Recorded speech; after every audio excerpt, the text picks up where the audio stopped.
헤어지고 나서 후회될 때 정말 미칩니다. 별 생각이 다 들어요. 내가 지금 연락해야 될까? 아니면 가만히 있어야 될까? 그럼 다시 연락이 올까? 근데 이거 잘못 판단하면 재회할 수 있었던 관계도 오히려 완전히 끝날 수 있어요. 왜냐하면 재회는 누구는 빨리 대화를 해야 되고 누구는 연락을 끊어야 되고 누구는 꽤 오랫동안 떨어져 있는 게 맞거든요. 내 성향과 상대의 성향, 그리고 왜 헤어졌는지에 따라서 방법이 전부 달라요. 그리고 하나 더, 상대가 다시 나를 궁금해하고 연락하게 만들 가능성을 높이는 방법도 분명히 있습니다. 근데 그 전에 꼭 알아야 하는 게 있어요. 그 사람이 내일 당장 우리 다시 만나자 라고 해도 높은 확률로 똑같은 이유로 다시 헤어져요. 그래서 오늘은 어떤 경우에 연락을 해야 되는지, 어떤 경우에 기다려야 되는지, 그리고 다시 연락이 왔을 때 진짜 재회해야 하는 관계인지 아닌지 순서대로 말씀드릴게요.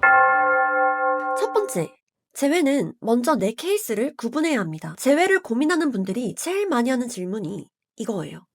몇 주 정도 연락하지 말아야 되나요? 근데 저는 사실 이 질문부터 잘못됐다고 생각해요. 모든 이별에 같은 기간을 적용할 수가 없어요. 저는 크게 세 가지로 나눠볼 것 같아요. 첫 번째, 서로 감정적으로 싸우다가 순간적으로 헤어진 경우. 예를 들어 싸우다가 너무 화가 나서 그럼 헤어져. 그래 헤어져.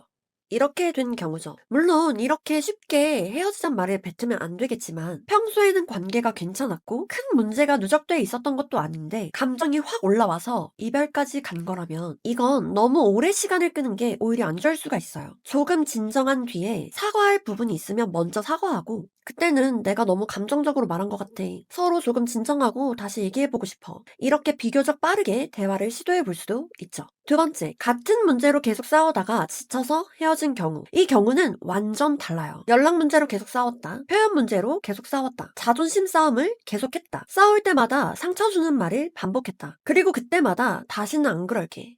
내가 진짜 바뀔게. 이런 말들을 이미 여러 번 반복했어요. 그러면 헤어지고 다음날 나 진짜 생각 많이 했어. 이번에는 정말 달라질게 라고 해봤자 상대 입장에서는 별로 안 믿길 수가 있거든요. 이미 들어본 말이니까. 이럴 때는 말보다 시간과 변화가 필요해요. 바로 붙잡는 것보다 우리가 왜 같은 문제로 계속 싸웠는지 이걸 먼저 봐야 됩니다. 세 번째, 상대방이 이미 오래전부터 마음을 정리하고 있던 경우. 이 경우가 제일 힘들어요. 나는 갑자기 이별 통보를 받았는데 상대는 몇 주, 몇 달 동안 혼자 고민했을 수가 있거든요. 그래서 우리 다시 한 번만 해보자.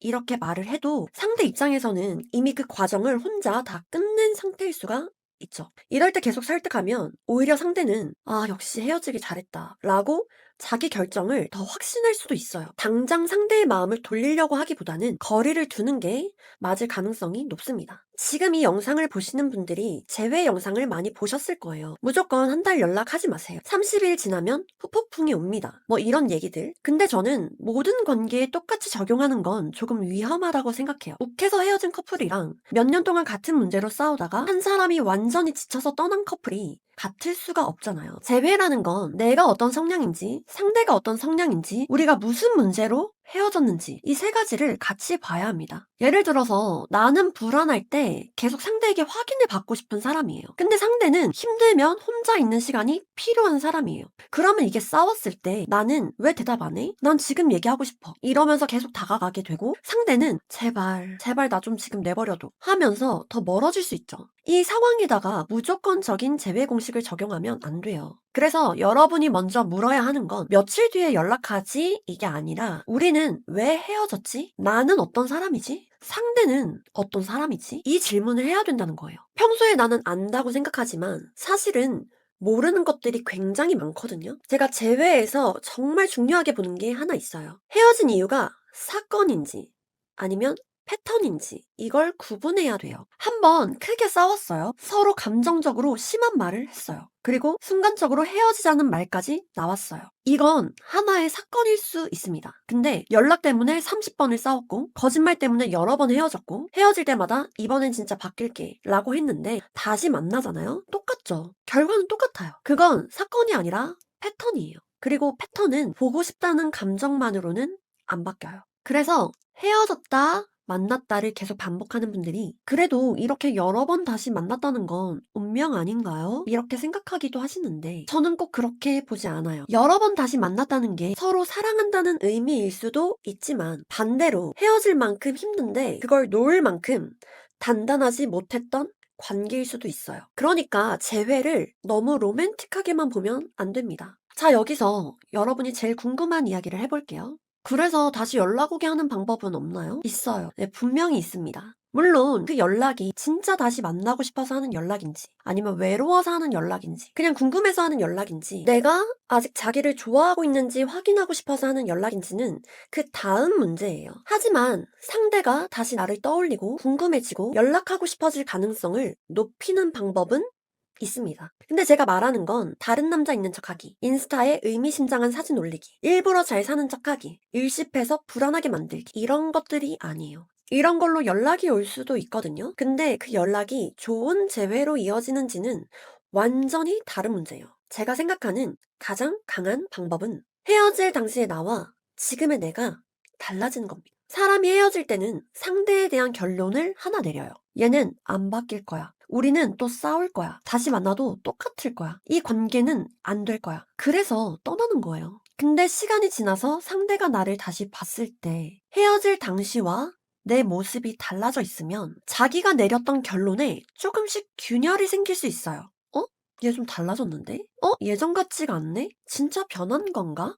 이런 궁금증이 생기는 거죠. 그리고 그 궁금증이 연락으로 이어질 수 있어요. 근데 여기서 중요한 건 보여주기 위한 변화는 금방 들통난다는 거예요. 인스타 사진만 예뻐지고 갑자기 막 행복한 척하고 남자 있는 척하고 겉으로만 이렇게 달라지면 절대 오래 못 가요. 진짜 변화라는 건 내가 왜 그렇게 불안했는지, 내가 왜 상대를 그렇게 몰아붙였는지, 내가 왜 싸울 때마다 심한 말을 했는지, 내가 왜 상대의 성향을 내 방식대로 바꾸려고 했는지, 이런 걸 알아가는 거예요. 그리고 이것에 대한 실제 행동이 달라지는 거죠. 여기서부터가 제가 오늘 제일 하고 싶은 이야기예요. 재회를 원하는 사람들은 계속 상대를 보거든요. 걔가 돌아오면. 걔가 연락을 하면, 걔가 바뀌면, 걔가 표현을 좀 더 하면, 걔가 회피만 안 하면, 저는 질문을 반대로 해보고 싶어요. 여러분은 다시 만났을 때 바뀔 자신이 있나요?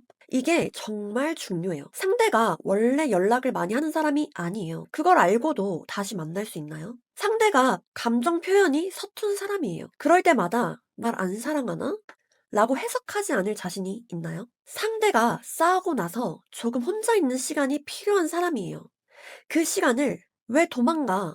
라고 쫓아가지 않을 자신이 있나요? 반대로 나는 불안할 때 표현을 좀 더 많이 받아야 하는 사람이라면 상대가 그걸 이해하고 어느 정도 맞춰줄 수 있는 사람인지도 봐야겠죠. 재회는 한 사람만 바뀐다고 되는 게 아니니까요. 중요한 건 누가 옳고 누가 틀렸냐 가 아니에요. 서로의 성향을 알고도 다시 만날 수 있는가? 이걸 봐야 됩니다.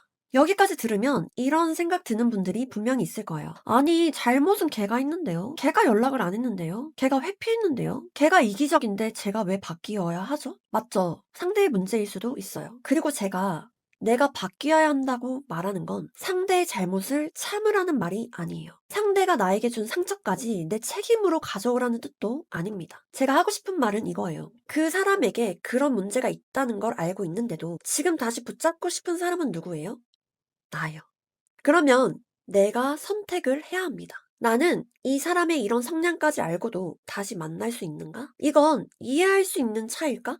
아니면 다시 만나면 나를 또 망가뜨릴 문제인가? 이걸 내가 판단해야 돼요. 상대를 보면서 이번에는 바뀌겠지? 라고 기대하면서 다시 만나면 또 힘들어질 가능성이 높아요. 오히려 이 사람은 이런 사람이야. 이걸 알고도 내가 선택할 수 있어야 합니다. 물론 여기서 폭력, 반복적인 외도, 상습적인 거짓말, 모욕, 통제, 나를 무너뜨리는 행동까지 내가 이해해야지 라고 하라는 뜻은 절대 아니에요. 그건 성향 차이라고 부를 문제가 아닙니다. 하지만 연락 스타일, 표현 방식, 혼자 있는 시간, 갈등을 푸는 방식, 애정 표현 방식 같은 부분이라면 상대가 나에게 맞게 완전히 바뀌기만 기다릴 게 아니라 내가 이 사람을 알고도 다시 선택할 수 있는지 그걸 봐야 해요. 그래서 저는 제 회에서 제일 중요한 사람이 전 남친도 아니고 전 여친도 아니라고 생각해요. 제일 중요한 건 나예요. 상대가 연락하느냐보다 내가 이전과 다른 선택을 할 수 있는 사람인지, 상대가 달라졌느냐보다 내가 이 관계에서 반복했던 문제를 정확하게 알고 있는지, 그리고 알고 있는 걸 넘어서 실제로 달라지고 있는지, 이게 더 중요합니다. 헤어진 뒤에 나 진짜 생각 많이 했어. 이제 알 것 같아. 나 바뀔게. 이 말은 누구나 할 수 있어요. 진짜 변화는 불안할 때 예전처럼 행동하지 않는 것, 화가 났을 때 예전과 다른 방식으로 말하는 것, 상대의 성향을 이해하면서도 내 기준을 잃지 않는 것, 내가 감당할 수 없는 관계라면 붙잡지 않을 줄 아는 것, 이런 행동에서 보이는 거거든요. 그래서 저는 재회를 이렇게 생각해요. 재회는 상대를 다시 내 사람으로 만드는 게 아니라 다시 만나도 같은 이별을 반복하지 않을 내가 되는 과정이에요. 그래서 얼마나 기다려야 돼요? 앞에서 말씀드렸듯이 기간도 관계마다 달라요. 하루 이틀 뒤에 대화를 하는 게 맞는 커플도 있고, 몇 주가 필요한 커플도 있고, 한두 달 정도 완전히 떨어져 있어야 하는 관계도 있습니다. 서로 욱해서 헤어진 관계인데 누가 한 달 연락하지 말랬다고 정확히 30일을 기다린다? 저는 그건 조금 이상하다고 봐요. 반대로 몇 년 동안 같은 문제로 싸우고 상대가 완전히 지쳐서 떠났는데 이틀 만에 연락해서 나 진짜 다 바뀌었어 라고 하면 그 말을 상대가 믿을 수 있을까요? 그래서 저는 시간을 이렇게 생각했으면 좋겠어요. 시간은 상대를 조종하기 위해서 갖는 게 아니라 내가 이 관계를 제대로 볼 수 있을 때까지 갖는 거예요. 상대에게 나는 다시 만날 생각이 없어 라는 말을 들어도 내가 완전히 무너지지 않을 정도. 답장이 조금 늦어도 예전처럼 불안해서 폭주하지 않을 정도. 무조건 다시 만나야 돼. 이것보다는 우리가 다시 만나도 괜찮을까?를 생각할 수 있을 정도. 저는 그 상태가 됐을 때 연락하는 게 더 낫다고 생각해요. 만약에 내가 충분히 생각했고 우리 관계의 문제가 뭔지도 알고 상대 성향도 이해했고 나 역시 바꿔야 할 부분을 실제로 바꾸고 있고 그래도 한 번은 이 사람과 얘기해 보고 싶다면 저는 이렇게 할 것 같아요. 헤어지면 누구나 힘들잖아요. 그 힘든 감정을 이기기가 어려워서 헤어진 전 연인에게 연락하는 경우가 많거든요. 그걸 참아보는 게 먼저라고 생각해요. 힘들어도 내 삶을 살아가는 단단함을 먼저 가져야 누구랑 함께해도 흔들리지 않을 수가 있거든요. 그리고 순간적인 감정으로 나 진짜 바뀔 수 있을 것 같아.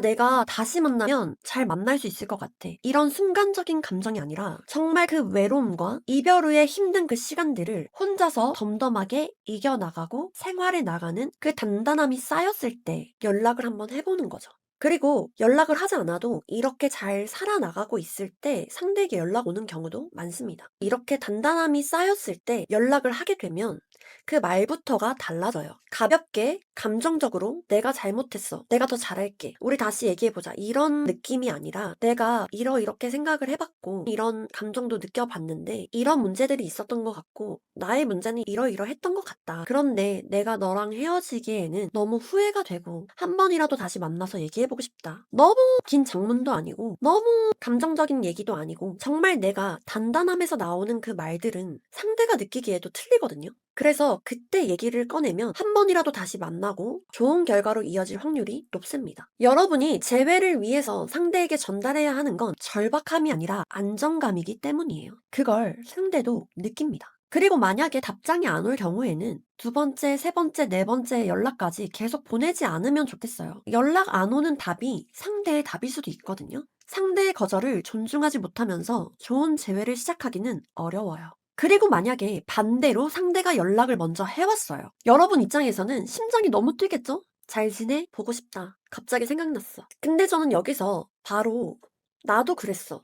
나도 보고 싶었어. 우리 다시 만나볼까? 이런 식으로 흘러가지 않았으면 좋겠어요. 제가 영상 초반에 말씀드렸듯이 연락이 왔다고 해서 무조건 진지한 재회 의사가 있는 건 아니라고 했잖아요. 사람은 외로워서 연락할 수도 있고 술 먹고 생각나서 할 수도 있고 새로운 사람을 만나보다가 전 애인이 생각나서 연락했을 수도 있고 내가 아직 자기를 좋아하는지 확인하고 싶어서 연락했을 수도 있어요. 그래서 제가 연락이 왔을 때 제일 먼저 보는 건 왜 연락했냐가 아니에요. 무엇을 바꿀 생각으로 연락했냐. 그리고 분명히 이 사람도 이 관계에 대해서 복잡한 생각으로 연락을 했을 거거든요. 그래서 상대가 먼저 연락을 했더라도 내가 이 관계에 대해서 진중한 모습을 보이고 더 신중하게 의사결정을 하는 모습을 보일 때 이 사람도 불안함보다는 안정감을 오히려 느끼게 돼요. 왜냐하면 가볍게 생각하지 않고 내가 감정적으로 대답하지 않는다는 걸 그 사람도 느끼거든요. 그래서 차갑게 대답하라는 말이 아니라 감정적인 부분을 보여주지 않되 친절하게만 연락을 이어나가고 이 문제에 대해서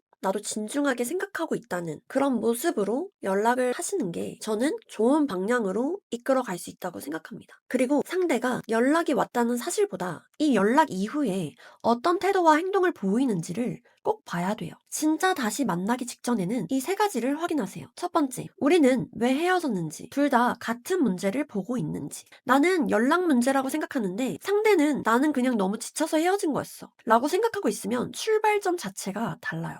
두 번째, 그 문제가 다시 생겼을 때 이번에는 어떻게 할 건지 구체적인 방법이 있는가? 이번에는 잘할게. 이런 대답이 아니라 어떻게 할 건데 이게 있어야 합니다. 세 번째, 나는 상대의 성향을 알고도 다시 선택할 수 있는가? 상대가 바뀔 거라고 기대하는 게 아니라 지금의 그 사람을 어느 정도 알고도 그래도 다시 만나보고 싶다 라고 말할 수 있을 때 제외하셔야 돼요. 마지막으로 여러분들께 질문 하나만 할게요. 지금 전 연인이 연락이 왔어요.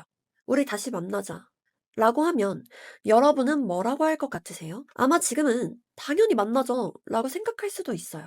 근데 저는 한 번만 더 질문을 했으면 좋겠습니다. 왜 지금 나를 다시 만나고 싶어? 그 사람이 보고 싶어서 그럴까요?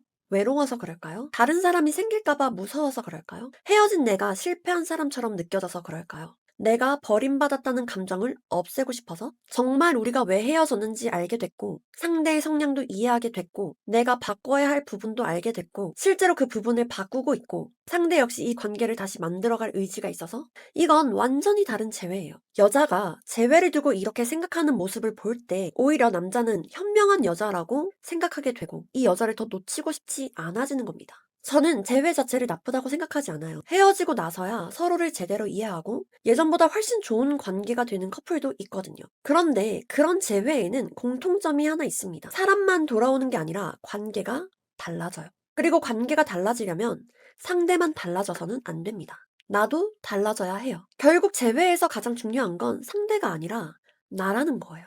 상대가 다시 나를 선택해 주기만 기다리는 사람이 아니라 상대가 돌아왔을 때 내가 이 사람을 다시 선택해도 될까? 라고 판단할 수 있는 현명한 사람.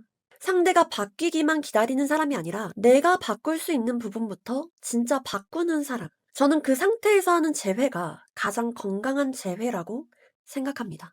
그래서 오늘 영상에서 딱 두 문장만 기억하셨으면 좋겠어요. 좋아하는 마음과 다시 만나야 하는 이유는 다릅니다. 그리고 재회는 상대를 다시 내 사람으로 만드는 게 아니라 다시 만나도 같은 이별을 반복하지 않을 내가 되는 과정입니다. 여러분이 지금 재회를 고민하고 있다면 댓글에 만난 기간, 헤어진 가장 큰 이유, 그리고 헤어진 지 얼마나 됐는지 이 세 가지를 남겨주세요. 이걸 써보면서 아마 나의 이별에 대해 정리가 조금은 더 잘 되실 거예요. 구독해두시면 다음 영상에서 이어서 보실 수 있고요. 여러분이 누구를 만나든 적어도 사랑 때문에 여러분 자신까지 잃지는 않았으면 좋겠습니다.